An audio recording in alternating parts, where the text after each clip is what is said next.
pourquoi j'ai choisi de faire une retraite de silence? Je pense que cette graine, je l'ai plantée il y a très longtemps. J'avais entendu parler de Vipassana.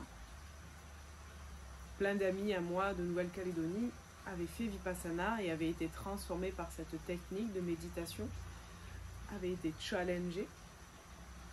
Et je m'étais toujours dit, je veux le faire. Je ne me sentais pas prête parce que c'est quand même pas rien. Retraite de Vipassana, c'est-à-dire 11 jours à méditer tous les jours,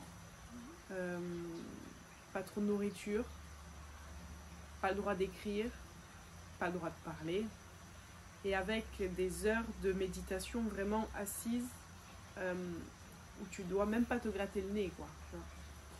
Donc pour moi qui suis quelqu'un qui pense énormément, qui suis assez feu, c'est un challenge énorme le Vipassana. Et je m'étais dit un jour, je me sentirai prête. Je suis arrivée à Bali sans trop savoir ce que j'allais faire.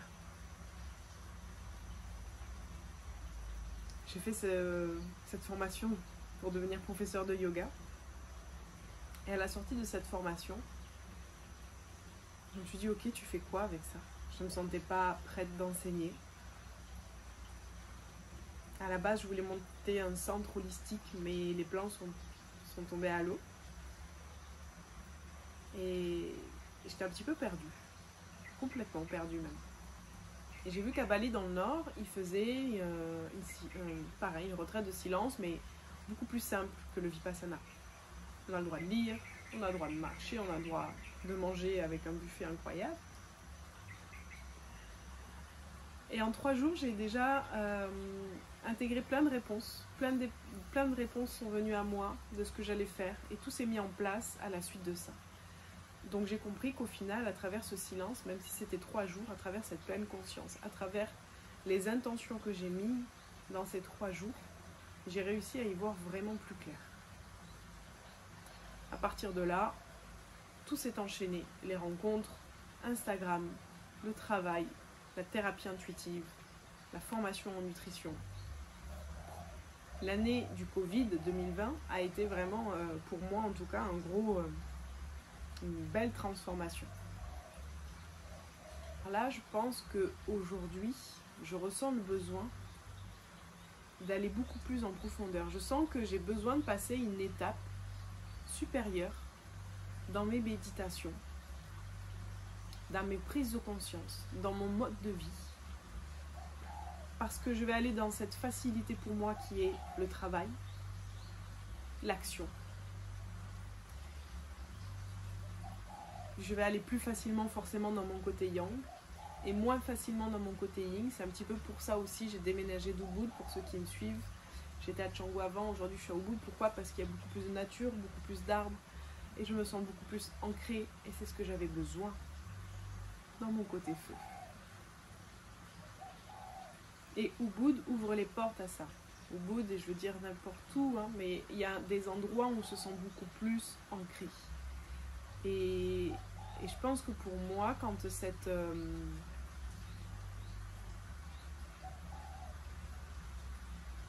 on m'a parlé de ce Vipassana qui se passait dans le Nord, je me suis dit, je veux aller beaucoup plus en profondeur, je déménage, plein de choses se proposent à moi, je crée le programme Sérénité avec les méditations et le retour vers l'intérieur. Je rentends cette petite retraite de silence Vipassana et je me dis ok, là je pense que c'est le moment pour moi d'y aller. Donc plein de prises de conscience par rapport à ça où je choisis en ce moment de purifier mon corps pour aller beaucoup plus dans ma spiritualité, beaucoup plus dans mes canaux, beaucoup plus me connecter dans ma féminité, dans mon féminin sacré pour vraiment me nettoyer au niveau de mes nadis, au niveau de mes chakras, au niveau de ma connexion pure. Je sens en tout cas cet appel d'aller plus loin dans cet éveil en fait, pour être encore plus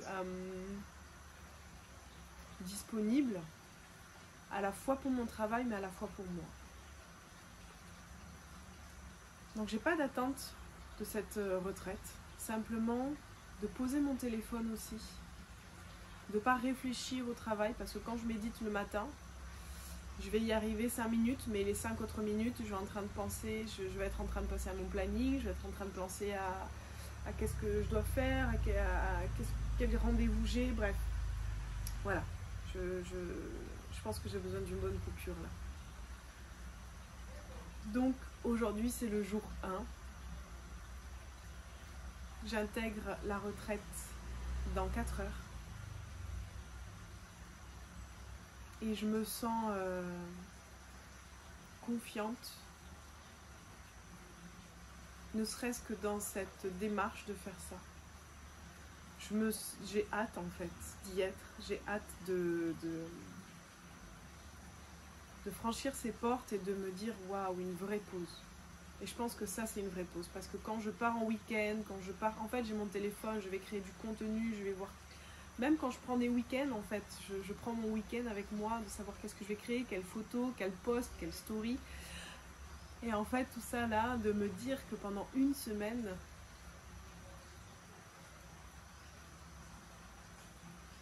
ça va être pour moi.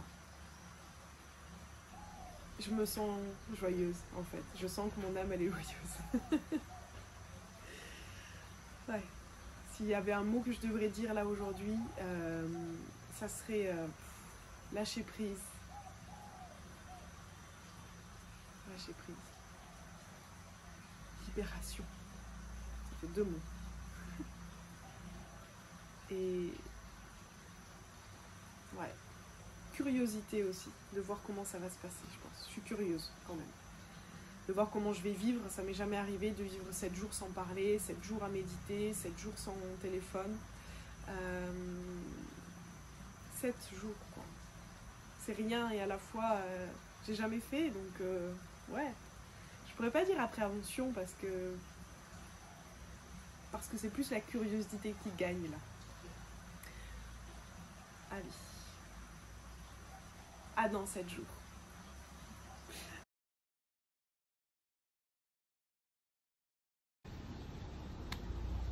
Le retour. Nouvelle Chloé, mais c'est toujours moi. Toujours moi en plus relaxée, en plus libérée. Ouais, je dirais ça. Intégration, libération et respiration. Si je devais... Et méditation, allez, on parle les sions, on y va.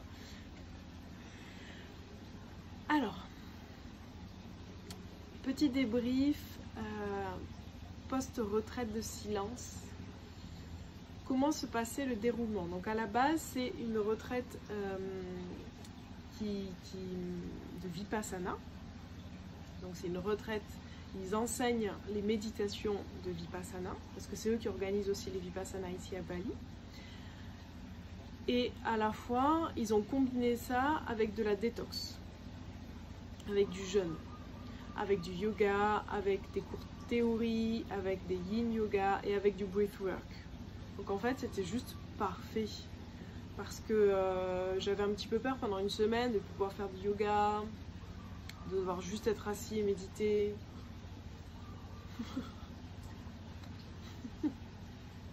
Et en fait, mais c'était juste top parce que comme quoi l'univers il apporte toujours ce qu'on veut, c'est que je voulais me sortir un petit peu de ma vie habituelle, mes habitudes, du téléphone, du travail, couper, introspection, apprendre à aller méditer en plus en profondeur et en plus nettoyer mon corps que je vous bassine avec ça depuis un petit moment, la détox et tout, et puis bam, cette retraite arrive. Génial la vie. Et bref, donc le matin on se levait, donc ils prennent nos téléphones. Et ils prennent nos clés de scooter. Prison dorée de bienfaits, donc ça c'est top. On se lève à 4h30 le matin. J'avais l'impression d'être dans mon ancien travail. On commence par une marche méditative. Au début, moi je me suis dit, bon, c'est cool les marches méditatives, tu marches. Facile. Ouais. Ensuite, donc ça, 1 heure. 1 heure de méditation assise.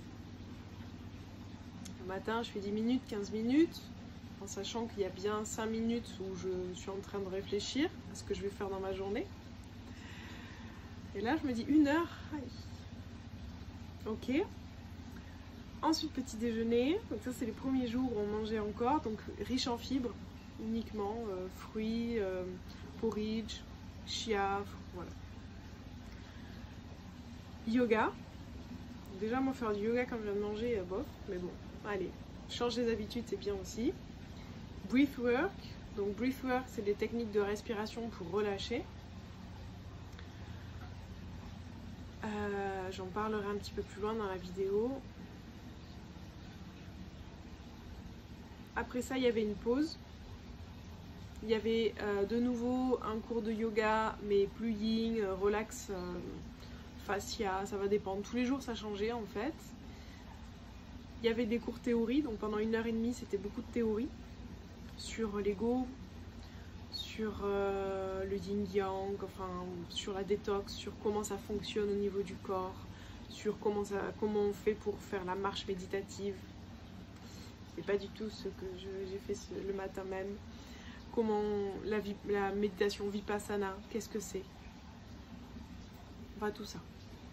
Et après, de nouveau 1 heure de marche méditative, de nouveau 1 heure de méditation assise et du chant, des chants écrits en sanskrit.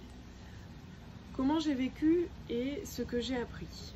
Donc, par rapport à la marche méditative, en fait, le but de Vipassana, c'est d'être beaucoup plus en conscience. La technique de la méditation Vipassana, c'est une technique qui vient de bouddhiste. Là. Qui est de reprendre conscience. Parce qu'on vit toujours comme des robots, en fait. On vit toujours avec notre sphère inconsciente, ce qu'on a appris, nos habitudes, nos fonctionnements, nos routines, on va dire nos routines, nos habitudes. Et tout ça fait qu'on ne vit pas pleinement dans le moment présent.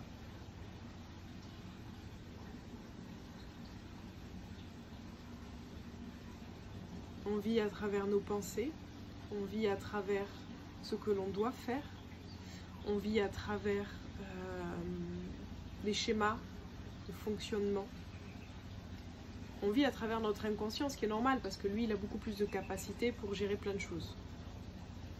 Conduire, en même temps qu'on parle, préparer à manger, en même temps qu'on pense, faire plein de choses en fait au final. Même avec une conversation avec quelqu'un, souvent on est dans notre inconscient ou on est en train de réfléchir et en même temps de l'écouter, en même temps de lui répondre et pas écouter ce qu'on est en train de lui répondre. Enfin, tout ça c'est l'inconscient.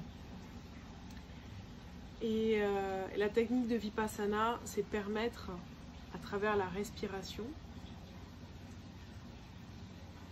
d'aller dans la conscience. Et ça, vraiment, c'est quelque chose qu'on n'a pas l'habitude de faire. Même moi, je vais arriver à le faire à travers le yoga. Mais je suis en activité, en mouvement. D'être assise ou d'être en marche tout doux, c'est plus difficile.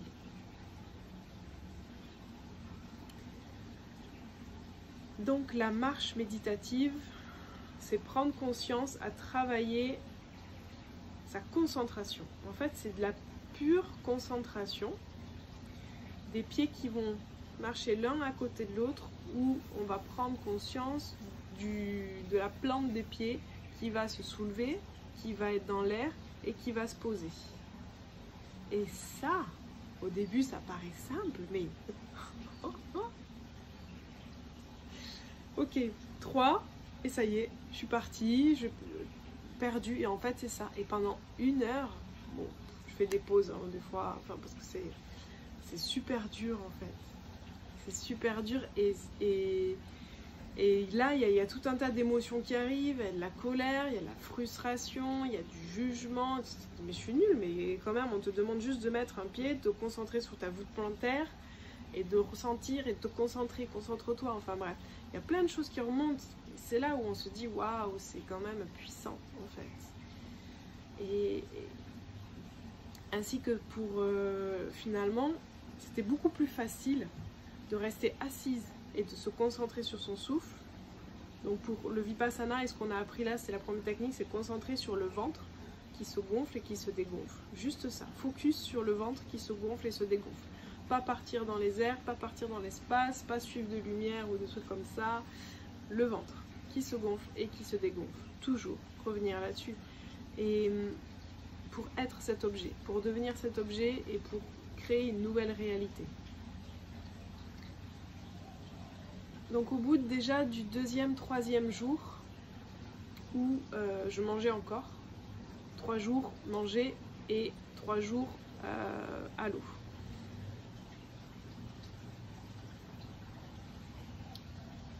Je me sentais déjà mieux dans ma méditation, j'arrivais à méditer vraiment et à rester focus pendant au moins 45 minutes. Même si de temps en temps je partais, c'est pas grave en fait le but de la méditation. On part, on revient, on observe, on revient, on observe, on revient. C'est l'entraînement, c'est de la pratique. Surtout 45 minutes, voilà. Le quart d'heure d'après, je faisais mes gratitudes ou je faisais une autre technique de respiration pour rester quand même dans mon moment. Mais voilà, ça y est, j'avais donné déjà. Je me suis rendu compte que j'avais mal à la tête. Je sais pas pourquoi j'ai mal à la tête comme ça, une pression. Je dis peut-être que j'ouvre certains canaux, peut-être que... En fait, j'ai compris.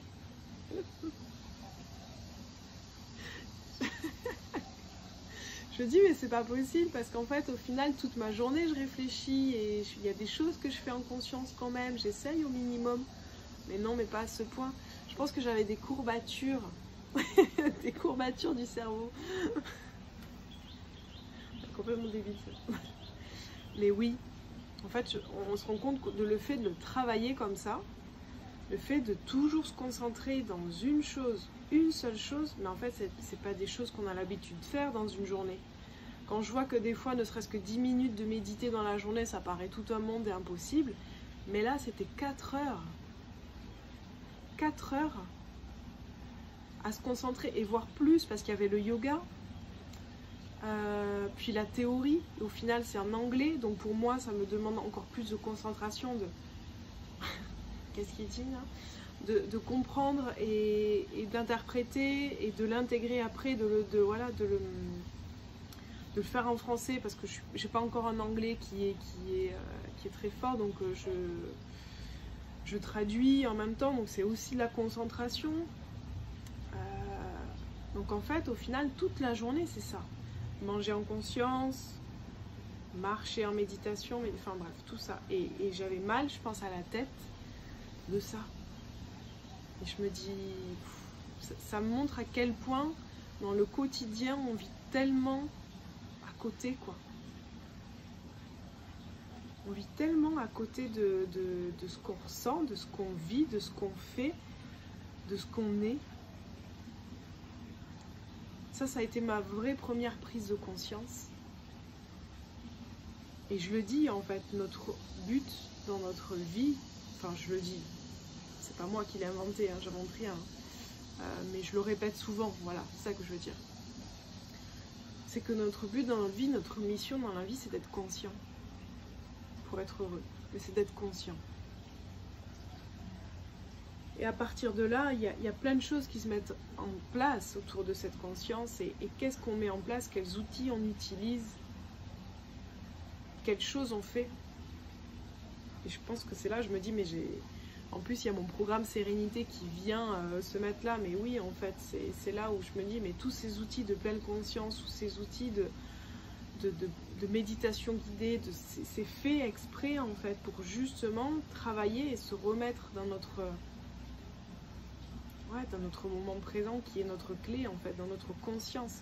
Être conscient de ce qu'on fait pour être conscient de qui on est, de nos émotions, de nos ressentis et vivre avec un grand V en fait, être vivant. quand on est dans l'inconscient et quand on est dans notre faire, on n'est pas à 100% dans notre vivant à nous. Voilà une de mes premières grosses intégrations. Je le savais, mais ça fait déjà du bien de le ressentir et de se dire ok, il faut que je change ça en fait. Enfin, il faut que je le vive plus dans mon quotidien.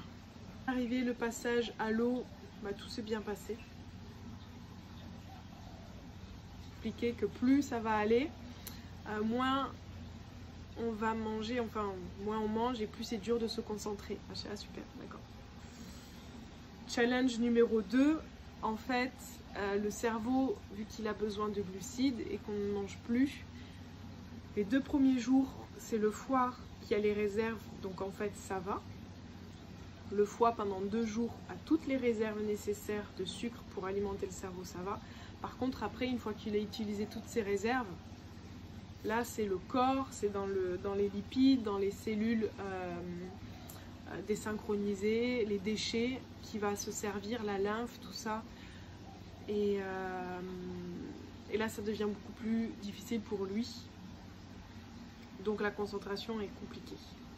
Mais bon, il fallait faire plein de petites pauses dans nos méditations, dans notre marche. Respirer, c'est pas très grave. Observer la faim qui arrive. Et pas aller, il nous expliquait qu'en fait, il fallait pas se dire « Ah, je vois des chips, je vois des pizzas, je vois de... » Non, en fait, c'est avant de visualiser tout ça, quand il y a la faim qui arrive, c'est juste revenir dans son souffle. Penser à sans faim, mais l'observer et elle part. Et en fait, j'ai eu de la chance de pas avoir très faim. De ne pas ressentir les grosses faims comme j'ai pu ressentir quand je faisais des jeûnes avant, donc ça va. Je voulais revenir sur le breathwork qui a été pour moi... Ouais, comme ça. Qu'est-ce que c'est? En fait, le breathwork, c'est une technique donc de respiration assez dynamique où en même temps, il faisait de l'acupressure sur certains points. En fait, il pressait certains points de notre corps, là où il y a des méridiens, là où il y a des points tendus, parce que notre corps garde les mémoires de nos émotions. Tout au long de notre vie, quand on est surtout enfant, quand on a des traumatismes, quand on a des blessures, quand on a des deuils, tout ça, ça va venir dans notre corps. D'où aussi le yoga va venir libérer et tout ça. Mais il y a des points, des méridiens où l'énergie reste bloquée, où il y a eu de la colère, ça va pas circuler en fait. Et ça va rester s'ankylosé dans les fascias. Ce sont des tissus qui sont tout autour de notre corps, qui nous enveloppent partout dans notre corps. Et ces fascias ont les mémoires de nos émotions. Et c'est pour ça que souvent on se raidit. C'est parce que ces fascias ont besoin d'être relâchés. Donc le processus se fait par à la fois les pressions et à la fois la respiration qui nous remet et nous recentre et élimine.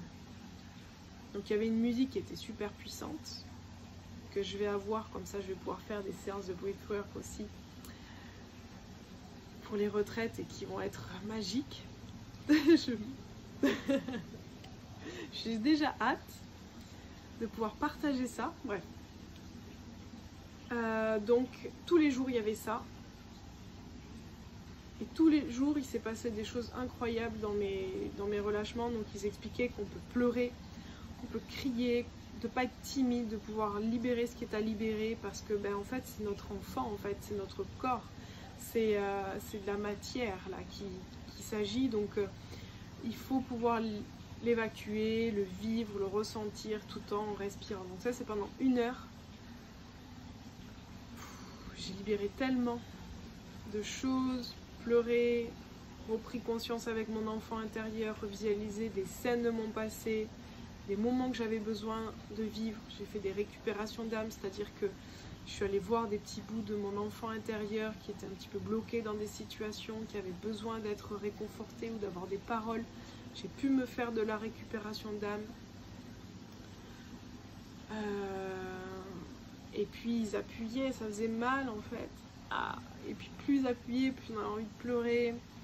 Il y avait de la mâchoire, il y avait dans les jambes, il y avait dans la poitrine, le ventre, au niveau de la sciatique derrière des fesses, enfin c'était super intense. Je suis partie dans des visions. Bon, après c'est vrai que j'ai la facilité de pouvoir vite partir et pouvoir vite visualiser des choses, donc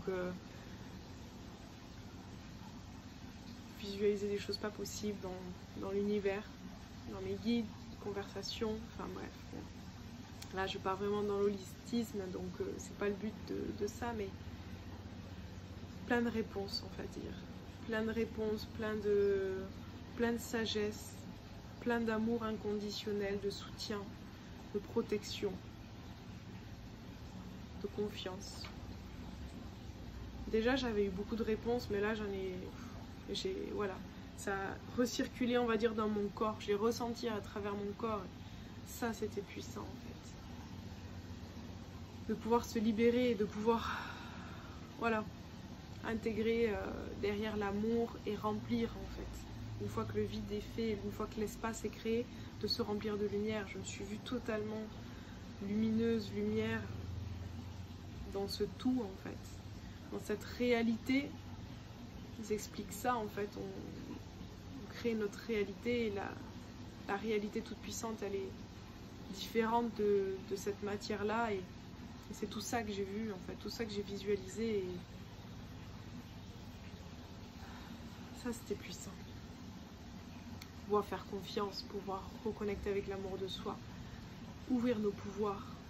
Et je pense qu'elle part de là aussi, la confiance en soi, c'est voir à quel point on est puissant, à quel point qui on est. Et à partir de là, mais ouais, tout est une évidence. Et la confiance en soi s'intègre parce qu'on reconnecte avec tout, avec son enfant, avec son soi et avec le tout. Et bam, tout s'aligne.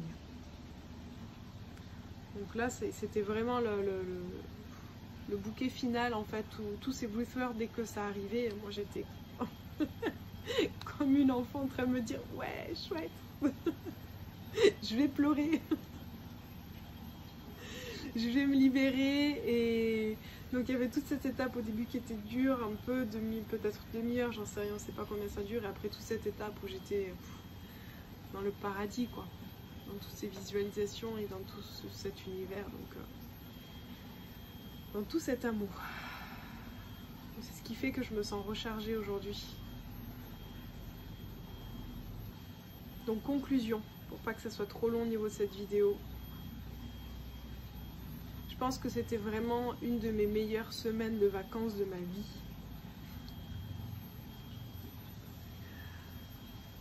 Pas de vacances, enfin voilà, mais de vacances pour moi-même.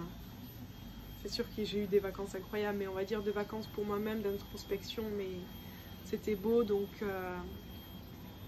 je vous conseille tous un jour, si c'est quelque chose qui vous appelle, cette introspection, d'aller dans ces retraites où on prend soin de son alimentation, on prend soin du mouvement, dans le yoga, dans la méditation. On vous apprend comment méditer, comment relâcher cet inconscient routinier et aller dans la conscience. Travailler ça pour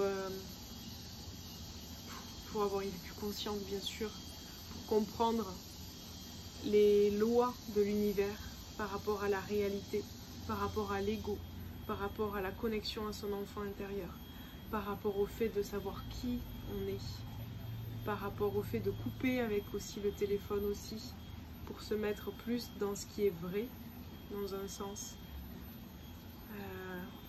la vie, ce qu'on observe, ce qu'on ressent, être beaucoup moins dans le jugement. Ça a été une chose, et je me rends compte que ça va être la suite de mon travail aujourd'hui. Je le ferai après. Je vais revenir sur... Je vous souhaite de trouver cette retraite. Bref, voilà. Quelque chose pour vous.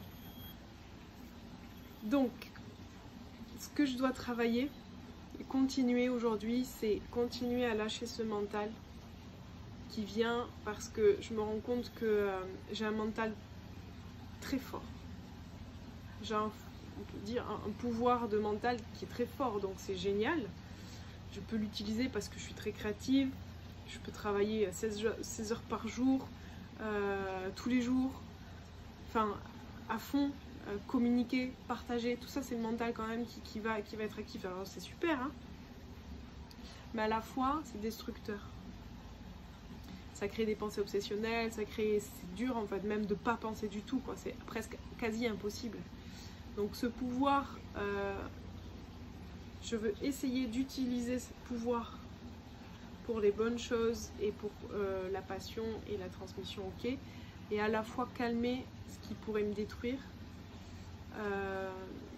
détruire mon éveil, détruire ma conscience par ce mental qui va être trop présent.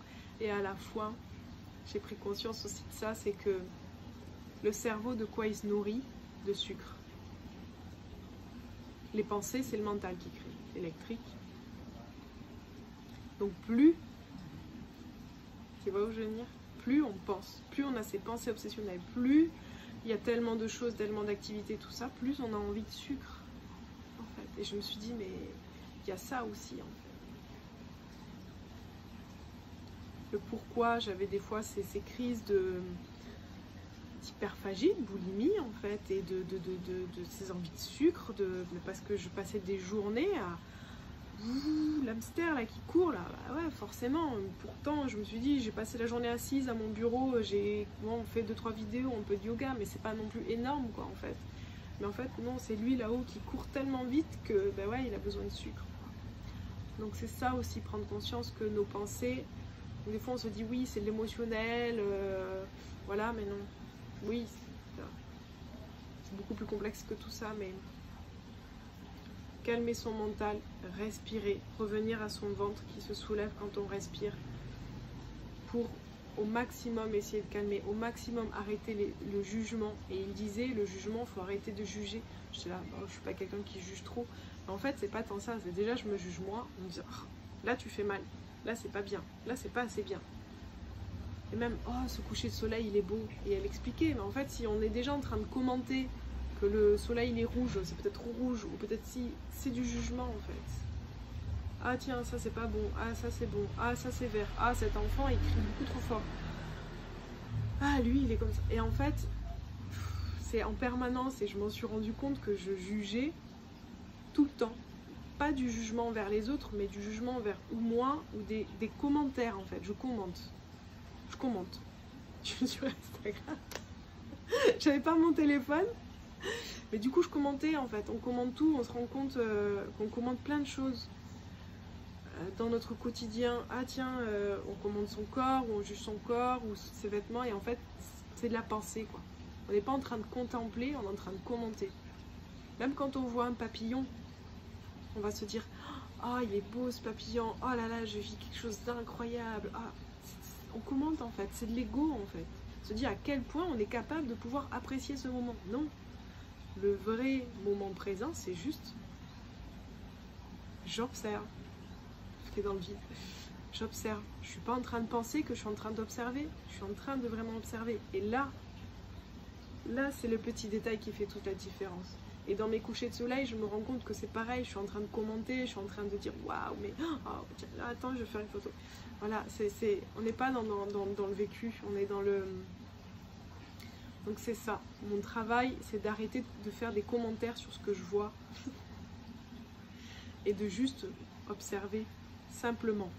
Et de faire ce travail dans le quotidien, dans la nourriture, dans ce que je vois, dans le yoga, dans ma posture, dans comment je me vois dans mon miroir, de tout un tas de choses. Ça va aider à mettre de côté toutes ces pensées négatives un peu trop, enfin pas négatives mais en boucle, et qui épuisent.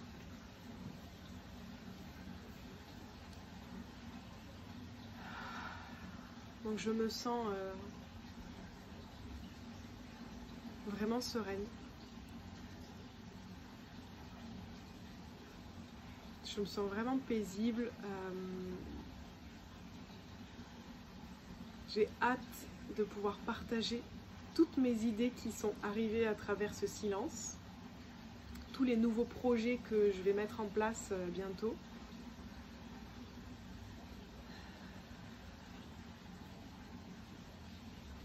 pour nourrir,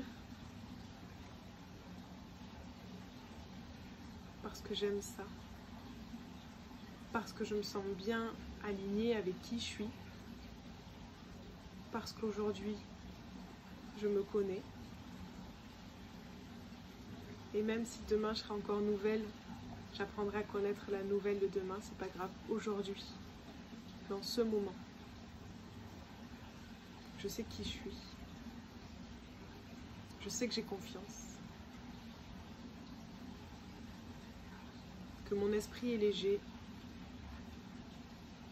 Que j'aime. Et que j'ai compris ce que c'était que l'amour inconditionnel. C'est pas des choses qu'on ressent, c'est pas des choses, des papillons, c'est pas de la passion, c'est simplement être à ce moment et observer, être dans l'amour en fait. C'est beaucoup plus large que ça, l'amour inconditionnel.